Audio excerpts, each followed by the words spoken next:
Welcome, everybody. We already are up to episode 3 of the RC Underground Radio podcast. And along with me, as always, Ryan Ratzov. Ryan, welcome. Well, hello. We had the Midwestern 200. The 18th running goes all the way back to 1981. But as much as things change, some things stay the same. Some things do stay the same. That was one heck of a race, man. It was so much fun that day. So I'll let you because this thing's been this was the 18th running of it, right? And your dad Ken started this whole darn thing, and we had 2 guys, actually 3, yourself included, OG Midwestern runners at the Underground running this race. And so I was nervous because I'm like, boy, these guys know how to do this race. They got it. So it was a lot of fun. And so I'll let you kind of talk a little bit more about the history because, unfortunately, when you guys ran this race, I'm pretty sure I was still wetting the bed, underpants, and filling them. So I don't know much about that back then. But enlighten me a little bit on, some of the history of the Midwestern. Sure. Well, first of all, I'm glad to see that you're over that. Like that. Most days, as far as I know. Most days. Happening. Most days. Yeah. Okay. That's great. So, yeah, it does date back to 1981. And the biggest difference with this race is that it's a long lap race and it actually has pit stops. Now, back in the day, we used to do cautions. We don't need to do that anymore because we have corner marshals. So that's fantastic. That actually made the race really, really interesting. And the strategies were all over the board, which was fun. So, but yeah, it dates back to 1981. 18th running. Again, we have to say running because not annual, obviously, because that's over 40 years ago. Right. But yeah, like we said, some things are new, but some things stay the same and amazing. Sure. I mean, you couldn't have wrote this story if you tried. So no. The inaugural winner of the Midwestern, who then comes back and wins it again in 83 and then again in 86, comes back 40 some years later. Right. And wins it again. Yeah, and you talk about lights out. It was pretty impressive the way he was able to wheel and just go through traffic. And not to mention, you guys were running different cars back then. Yes, you were running. I don't even remember what they called the batteries. Were they like nickel metal hydride? Yeah, nickel metal. Yeah. Yeah. So you're running nickel metal. They'd last for a few laps, which is why the whole pit stop thing. Yeah. Now with our LiPos, we can theoretically you can get 200 laps out of those at the Underground. But I mean, think about that. Race winner, first, had run 3 of them previously, right? And he comes out with a completely different car. Different batteries, right? Whole different strategy, but the fact of the matter remains he is still a Midwestern winner and just an absolute wheel man. So to do that, again, was pretty darn cool. Yeah, it was fun. It was fun to see. But, boy, we had a packed house in that basement. Every table was taken. We had some just tremendous drivers down there. And to just make that final 5, I think was something to really be proud of. You were in it. So we'll get your perspective in a little bit on what it was to be in the driver's seat for that deal, as well as, just our observation of the race itself. But, we could sit here and talk all we want, but there's a guy that really has all the intel on how this thing went down. So we are fortunate to have on the line the only 4-time winner of the Midwestern.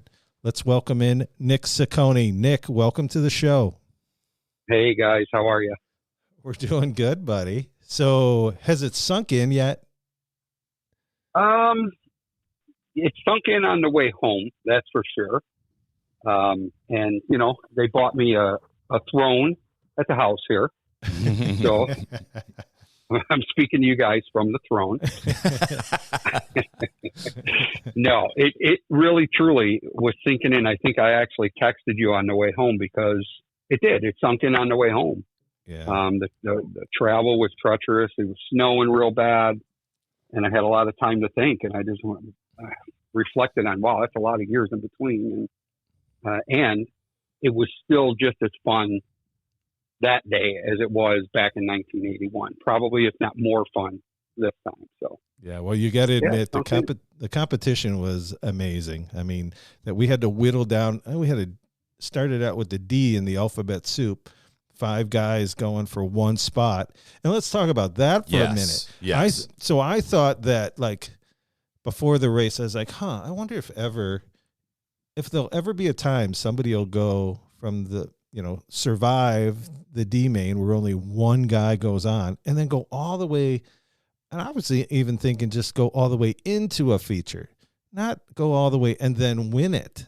And that's exactly what you did. So how did that all shake out? What kind of pressure was that intensity being in a D main that you had to win, not can't finish anywhere else? You had to win it to advance.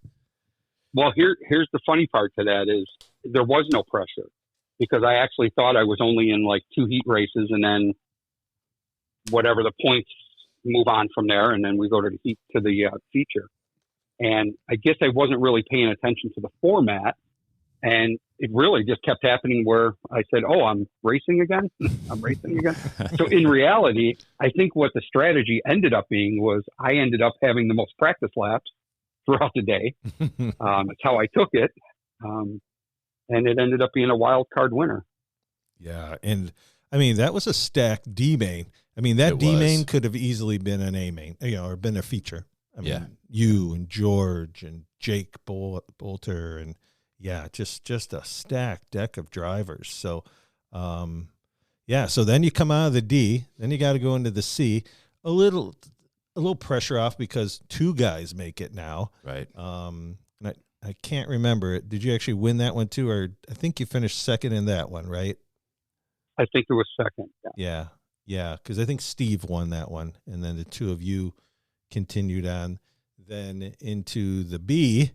Yeah. The B, a little more pressure off because 3 of 4 made it. Yep. So that took a little pressure off. But then you guys had to jump right into the deep end of the pool and go 200 laps with 2 other great drivers, which was Ryan and then a new driver, Aaron Striblow, which that kid had it going. He's a wheel man.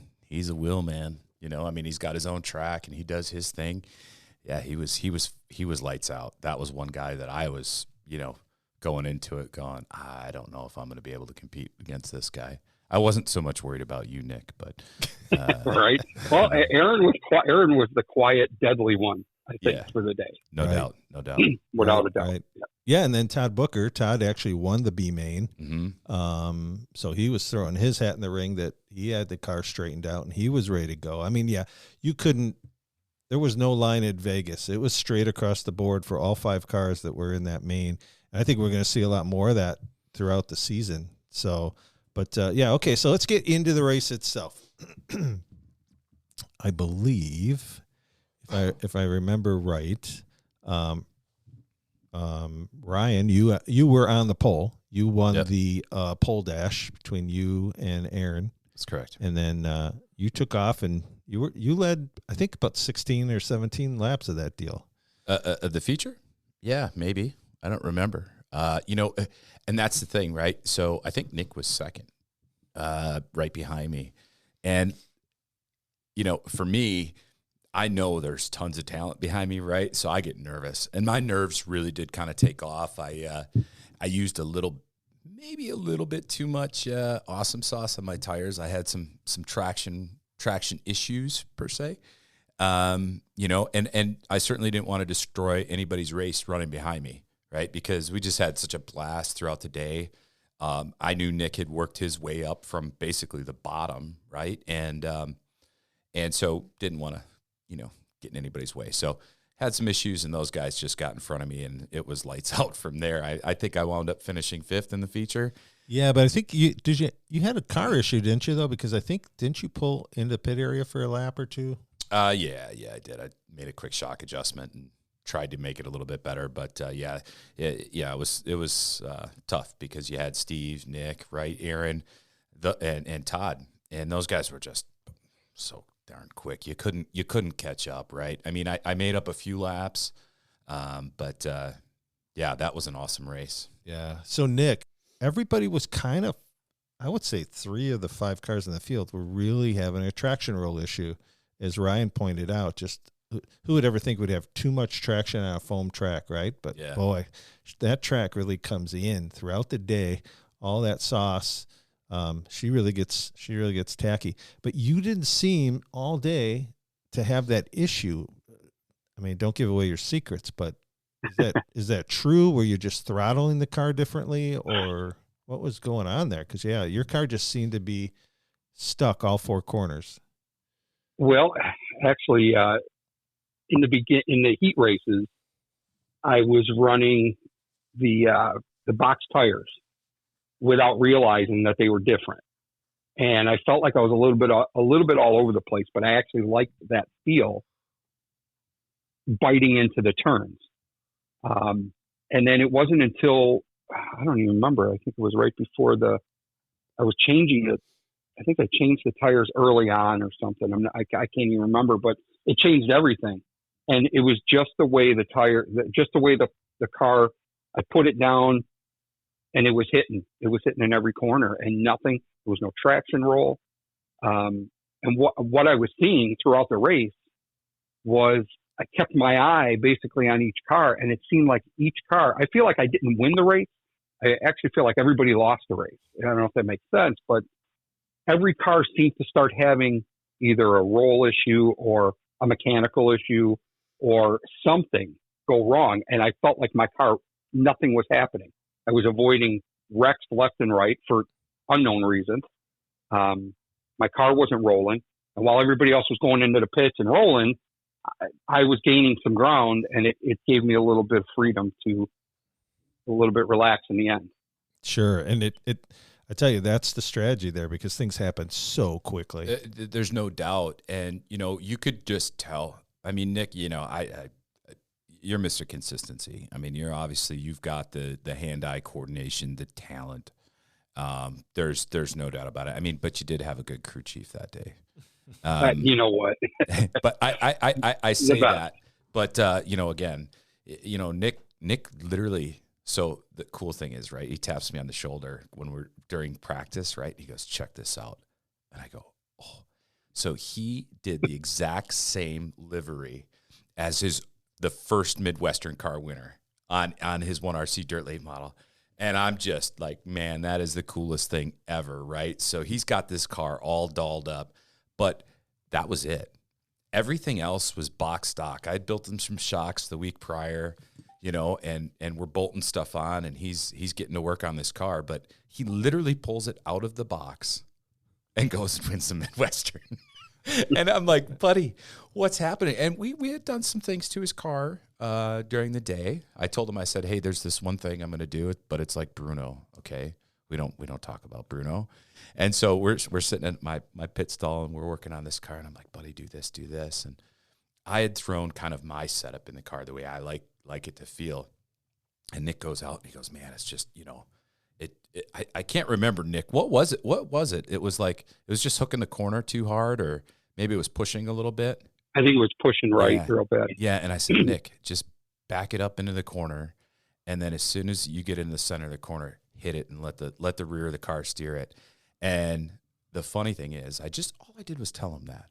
It clicked in his head, and he started doing it. And then it was like, oh gosh, what did I do? I wanted to win this thing, and now I got Mr. Consistency. He can drive a car, and the car's actually set up right. I'm like, well, I guess Nick's taking this thing home. But no, it was so much fun just to see him go. Nick, I say him, like you're not present, but just to see you come from that field and what that race meant to you guys, right? Growing up as kids, it was that thing that kind of kept you out of trouble. And it was something that bound you guys together, right? I mean, shoot, 40 years later, you're still friends. To have you come out and win that, man, it was such cool. It was just neat. It was kind of emotional. Like I was on the way home driving through the same snowstorm you were. And I was like, man, if you're going to lose a race, what better race to lose to a guy like Nick, Right. Because you're probably the most humble racer I've ever raced against.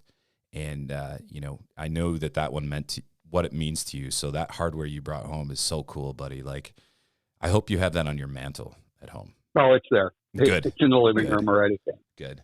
Yeah. And it's funny because over the years, things like that, I had I had a 10-year fire department career. We just had a conversation the other day about it where I won some awards, got some certifications, some plaques, some whatever. And quite honestly, I don't even know whatever happened to them from the day I got them. I put them away in a file cabinet, I think, and really never looked back on them. I have no idea where those ended up. So I'm never really have been interested too much in the award part of life, I guess. This one was special, though. This one meant a lot. I felt it on that last podcast. I said, this is what I'm going after. This is the one I wanted. And it felt really good. It really did, just because of the history of everything. And a lot of it goes back to Dave's dad, of course. And there's a lot of emotion involved. But like I said, over the weekend at the race, Dave has always promoted the races. Nobody's ever taken that position from him, or nobody even started that position prior to him. Dave has been doing that since day one. He's been doing a flawless job.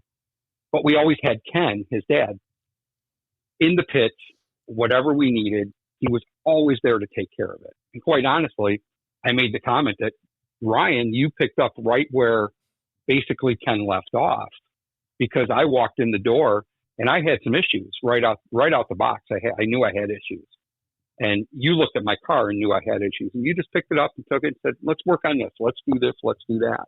So kind of neat. It's a pretty cool feeling to still have that after so many years. And plus after Dave's dad passing, to still have that's pretty cool. Yeah, that, and I talk about it all the time. It's the fellowship, right? It's the band of brothers.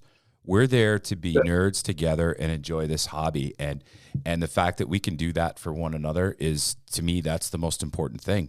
And the irony of all that is, the friendship you and I create, Nick, through all of this, right? Like, you could call me tomorrow and say, hey, my car's broke down. I need you to help me fix this flat or whatever. I'm there, man. That's the kind of stuff we do for one another. And that's, Dave and I were just talking about this today. It's like, a lot of us have like church groups and things like that. We bond as people, as men, and like we have this now. And I'm excited too, because you had talked about your son Angelo getting into this.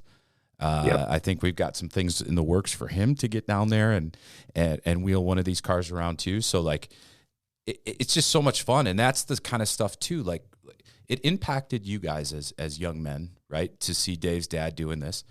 Let's do that with Angelo, right? Let's do that with the younger guys and get them into this and have some fun. We had Ronnie Zima's son, yep. RJ, right? RJ. And we talked about him in the first podcast.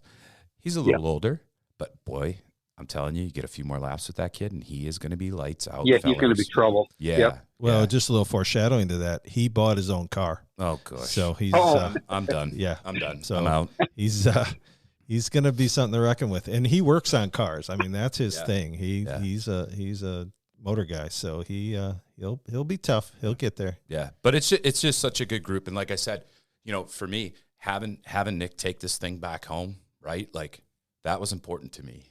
I wanted to see that. Of course, I would have loved George to do it because he's never won a Midwestern. Is that right? Nope. The mad scientist, George, right? So, it just meant a lot. That race was so cool. I think everybody left there with a smile on their face. There's no doubt about it.